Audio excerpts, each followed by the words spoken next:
আস্তে আস্তে আস্তে আস্তে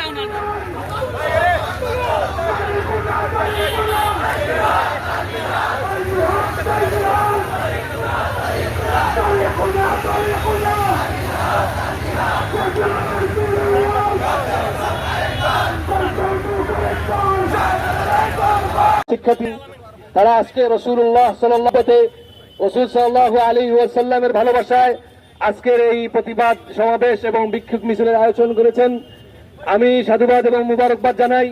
সর্বস্তরের স্টুডেন্টদেরকে, সর্বস্তরের জনতাদেরকে এবং তাওহীদি জনতাদেরকে, জনগণদেরকে, এবং সবচেয়ে বেশি সমবেদনা জানাই রাসূলুল্লাহ সাল্লাল্লাহু আলাইহি ওয়াসাল্লামের প্রেমিকদেরকে, আশিকদেরকে, যারা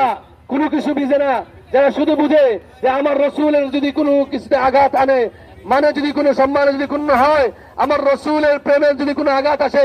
আমরা আমাদের মা বাবা আত্মীয় স্বজন জান মাল সমস্ত জিনিস কুরবান দিয়ে হলো রসুলের মানকে আমরা উন্নীত করবো ইনশাআল্লাহ।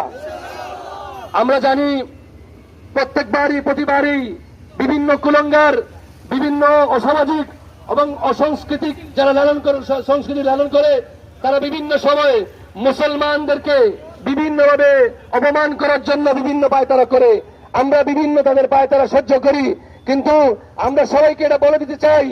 আমাদের প্রাণের বিশ্বাস, দিলের বিশ্বাস, আমাদের জান মাল থেকে যে সবচেয়ে বড় যে জিনিস রাসূলুল্লাহ সাল্লাল্লাহু আলাইহি ওয়াসাল্লাম হচ্ছেন আমাদের কলিজার টুকরা। আমাদের কলিজার টুকরা যদি কেউ শুধু আমাদের কলিজার টুকরার প্রতি যদি কেউ বিরূপ প্রতিক্রিয়ার চোখ দিয়ে তাকায়, আমরা সেই চোখ তিনি নিতে আমরা কখনো দ্বিধাবোধ করবো না ইনশাআল্লাহ।